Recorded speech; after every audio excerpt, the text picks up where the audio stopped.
very, very excited about Travis and his family coming to Rutgers, and the coaches that he is very, very closely aligned with coming as well. Some of them have been announced. Some of them will be announced in the upcoming days. But I really I've had a chance to sit down with them now for a couple days, and I really am impressed with not only the football acumen, but the type of men they are. And just being around in a short time, they're going to fit in well. They've already met our staff that's here already in the building, and there's been a great, connection there. So they're meeting with the kids, and the thing that I love that Travis said to me is the first thing we need to do is we got to meet these players and connect with these players. And that to me is everything. Some coaches, the first thing they want to do is get on the whiteboard and start, well, this is our scheme, and this is, well, you know what? Those are circles and X's up on the board. But they're really human beings, and if you don't connect with the human being, you're not going to get the circle and X to do what you want them to do. So that I was super impressed with, and I've watched kids be going in and out of all the coaches' offices all day today, just getting to know each other on a one-on-one personal basis. And that's the kind of stuff that I love, because it's about connection, right? And once you connect and they know how much you care, then you can get them to do just about anything for you as a coach. And in our process, when we went through it, Travis and I, we talked about that over and over again. And I enjoyed when he came on his interview, he got to walk through the weight room and watch our kids train, and he sees the same things I do. Like, oh, look at that. Oh, wow, look at that. And the energy and we're not, how do I say this without giving Steve a classic headline here, right? We're not broken. We just need a little adjustment, right? And this guy's going to come in and get the defense adjusted the way we need to. But our kids they're aligned, they're working their tails off, and now we're going to get it straight on defense. And you can tell I haven't been this excited in a while, so I'm fired up, and I'm really fired up to introduce our defensive coordinator, Travis Johansen. I think number one, just really fired up to be here. I haven't been this far east in probably 10 years since my sister was in Boston. But the snow reminds me of back home in Minnesota. I didn't expect to see quite a bit there. But, yeah, special place. Really excited to be here. Certainly thanks to Coach Schiano and Kelly giving me the opportunity to come here and do this job. We've got a tall task in front of us, but one with clear vision and huge upside. And just being here the last couple days and certainly last week and going through this process has really given me a clear understanding of what we got to do to get Rutgers back where it certainly belongs, and excited for that challenge. So yeah, happy to answer any questions. Travis, what's the why for you at this point in your career? Why make this jump here now? Yeah, so I really I gravitate towards two things, winning and impact. And where I was at South Dakota before, we had a lot of success, and I transitioned from the defense coordinator to the head coach because I just felt like that was the way I could impact the program to take it to the next level. And when Coach Schiano and I started talking about what Rutgers needed, it's not necessarily a timing or a level or a place. It was an opportunity that I felt my skill set fit the need, and I could have an impact with a program that has so much ceiling, that the fit made so much sense, and that challenge excited me. I think my impact was waning, maybe to a certain degree. We were so close to winning a national title there, and that was the only step needed to be taken. And there's a little more meat on the bone left right here at Rutgers that I felt like it was a situation that I knew I could step into and have a lot of impact and success alongside of that. So it was really more about the fit than anything else, not necessarily timing. You talked about the ability to work in an interview a couple days ago, the ability to work with Coach Schiano and his track record with the defense. This is a defense that's going to need a lot of work.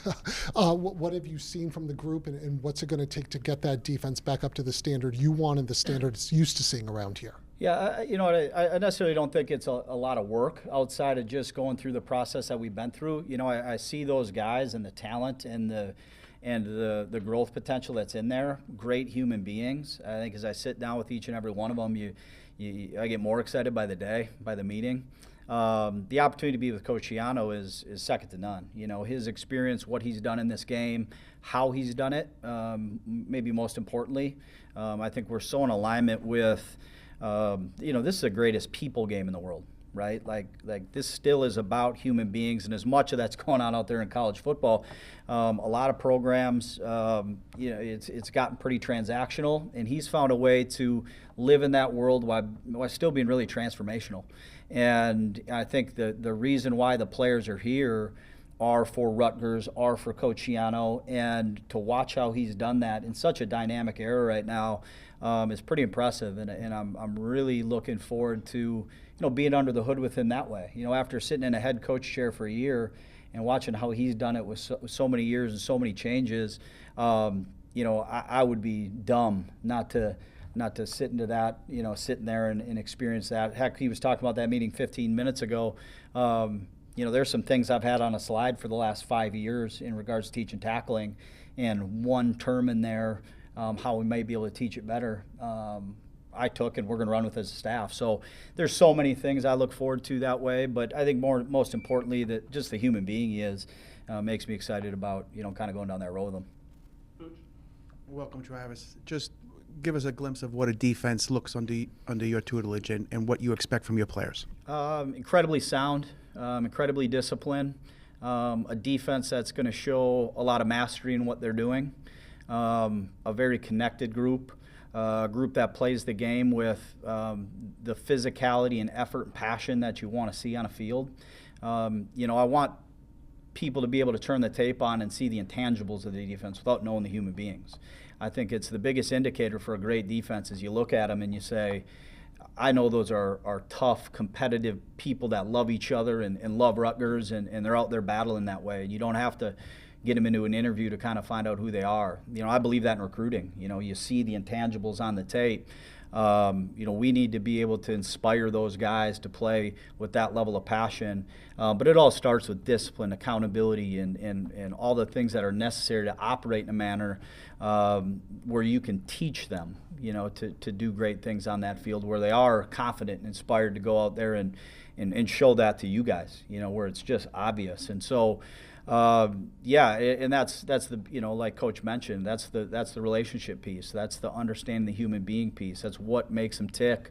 What are they inspired to go out and do? And I think without that connection, it'll be hard for you to see that. And so that's job number one, you know, for us. And but you know what that brand will look like is exactly that. You know, we want to be the toughest, most physical group in the Big Ten, and plan to do that. How do you feel like your year as a head coach will now kind of influence how you are as a coordinator at this level? And is there anything that you took from that experience that is going to change how you do this job a little bit? Yeah, I think more than anything, it really galvanized the way I thought about team football. You know, as a defensive coach, how you look at how you balance with an offense, how you need to provide schemes that prepare you all year long versus just what might be successful on Saturdays in the fall. Your responsibility as a defense to be an opponent that maybe mirrors a little bit more of some of the things you see week to week and how that sets you up for long-term success. A lot of things that way. You know, I think once you sit in that chair and have that perspective, you really understand what it takes to win on a holistic level. And then when you step back into this chair, you know, there is a little bit of readjustment to making sure you're doing your part on your side of the ball to make the team. You know, I think when you just do the defensive thing for so long, you get out there in those competitive moments and you're like, I'm just trying to win the day. You know, it helps you go win the year. And so I think it gives you the patience and security to be able to do that, because not only are you providing success in the teaching and the results as a defense, but you're also preparing your football team in a lot of ways to be great at every level. So yeah, I think that chair helps you a lot do that. At least galvanizes what you thought. Travis, I wanted to ask you about your pass rush in the past. In the couple of recent years, Rutgers has kind of struggled to get to the quarterback. What are some effective ways that you've been able to get to that quarterback? Yeah, I think for us, it's always going to start with fundamentals, right? And, you know, I don't know that I'm really taking what we've done in the past and saying, here's how to maybe fix that in a schematic level. I know it's worked for us, and then I look at the athletes that are in there and go, we're pretty dang good if we get it right with these guys. So yeah, I don't know that I'm necessarily looking at, hey, here's what we did and here's how to do that better. What we've done in the past has been pretty effective. I think our staff's ability holistically to, get into the schemes and give our kids the tools they need to identify what's going to make them successful. We teach a lot of offensive football more than defensive football a lot of ways, how to identify where that slide's coming from or how they're protecting X, Y, and Z, which players that we match up with best, and I don't know if that was done in the past or not. I just know that's how we've been successful. So, we're going to take this thing from the ground up with the guys. It's going to take us now until the end of the summer to really end of fall camp to be where we want to be to go attack the Big Ten. But yeah, I think the proven things that we've done well, how they'll fit versus what we see is really the game plan there. But I think there's a talented group of guys in there that are hungry to do it. Right. Travis, when you're building out your staff, how much autonomy do you have? How much autonomy has Greg given you to pick guys, hire guys, and what are you looking for in guys that you're hiring to work under you? Yeah, I think we value the same things. So I think one of those things, particularly in today's day and age, is continuity.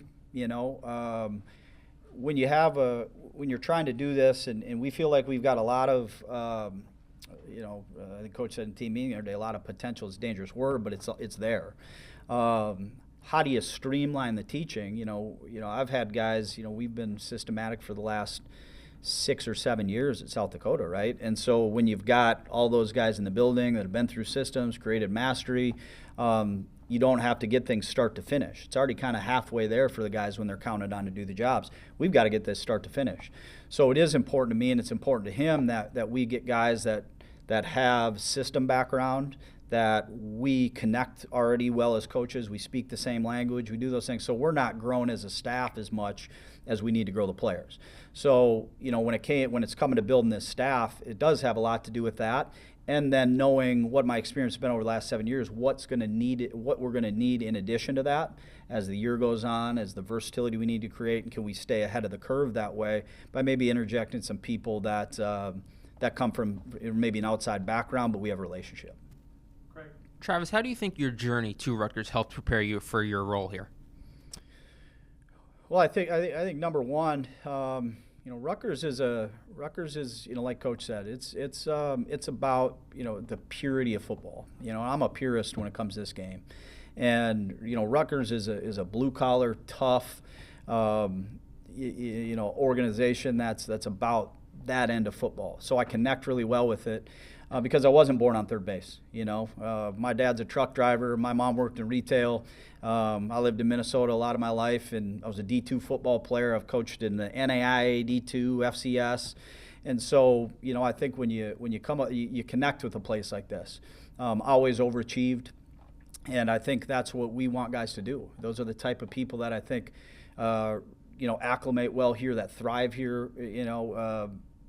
We're just I feel really connected to just the spirit of the place. And outside of all of the fit and the football and all that, Jersey's a place that reminds me a lot of where I'm from, particularly with this dang snow right now. But I feel like I landed, back home, and in the spirit of Rutgers football. I mean, it's a birthplace of college football. I mean, that's the coolest thing ever. I saw that statue out front. I was like, I want to go take a picture by it, honestly.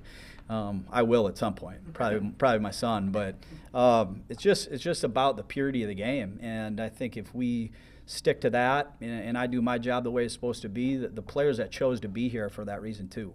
And that connection, I think, can take us to some places maybe we haven't been. We'll go with James, Alec, and Sean to finish here. Coach Giano brought in a bunch of transfers, especially on the defensive side, while still going through this process to hire a defensive coordinator. Have you gotten to know any of those guys, or did that affect your decision at all coming here? The answer is no and no. I mean, I'm trying to find the coffee pot, let alone get acclimated with all the players. I mean, from now until it's done, that's my job right now. And so really the phase we're in is understanding every player. Like, I certainly got to see them and watch the tape, and I think when you mean that, yeah, I understand the players we brought in. I understand the skill sets and those sort of things. Obviously, when you're making decisions, you want to make sure you're equipped to do the job well. But I don't know them as people yet. And, you know, I'm spending, my wife and kids are still back in South Dakota. They're going to live there through the school year. So it allows me the opportunity that there's no off days. We're working sun up to sundown to get with those guys and understand them on a real level and see how this thing's got to get pieced together. But I believe in, you know, Coach Schiano, the staff that's here in support. They're very detailed. We're oriented the same as far as what we believe in players and skill sets that are needed to be successful. And it took a very short amount of time to see that. That's being done at a really high level. And so I feel very confident with the personnel. Can I connect with them on a level that gets the best out of their game? Last year in your introductory press conference as a head coach, you said that you have two non-negotiables when you're thinking about taking a new job. That's the ability to be a good father and a good husband and the opportunity to win a national championship. How did this opening at Rutgers kind of convince you and check those boxes to take it? Like, number one, Coach put it to me best. It's actually another thing I learned right away. He said, you know, your family and your football life, you know, to make this thing go the way you want to go it as a high-level competitor, like I think we both are, they got to be in the same boat, you know. And he proves that. All three of his sons are here. I'm excited to have my family around here. I feel like I can still be their guiding, you know, force in life while still doing a great job. You know, I say that mainly because it's what I need to be my best. If I feel like somebody else is raising my kids, I'll struggle to be a great defense coordinator. And Coach has kicked that door open. You know, it broke my son's heart the other day when I had to tell him he can't be a Coyotes fan anymore. Now he's a Scarlet Knights fan. We laid in bed for 3 hours and watched Scarlet Knights highlights, so he's over it. But Coach definitely checked that box. And I see what's happening here right now. You know, as far as where the resources have gone from right now to, you know, I've heard unbelievable things about Kelly and what she's bringing to the table and how the resources are turning this thing into a rocket ship ready to take off. And I was a part of that before at a different level, and I saw how that came together, and I saw where that put us in the national landscape of things. And I'm really excited to be on the front end of that. And what my impact can be to do that. So it certainly met those without question.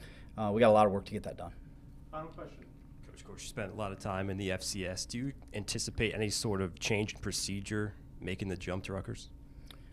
There's a lot more people running around. I think that's probably the biggest deal, right? How to be streamlined with all the resources you have, to use everybody to their max capacity to get things done in a way that takes it to an elite level. I think every step you make, you understand what not necessarily monetary resources, but people, acumen, their aptitudes. You know, it's not just learn about the players, learn about, you know, a lot of the staff, support staff, how to make our processes better to help us, you know, really get all of the things we want to the players in a way that creates a lot of mastery in what they're doing. And I think we have unbelievable resources right here. That's the biggest adjustment. The football is the football, the schemes are the schemes, the techniques and fundamentals are what they're going to be. But can our process drive a winning culture and product better than anybody in the country? That's the job I need to do and get under the hood with everything we have and make sure we're pointing those in the right direction. Thanks, Coach. Appreciate you guys. Thanks.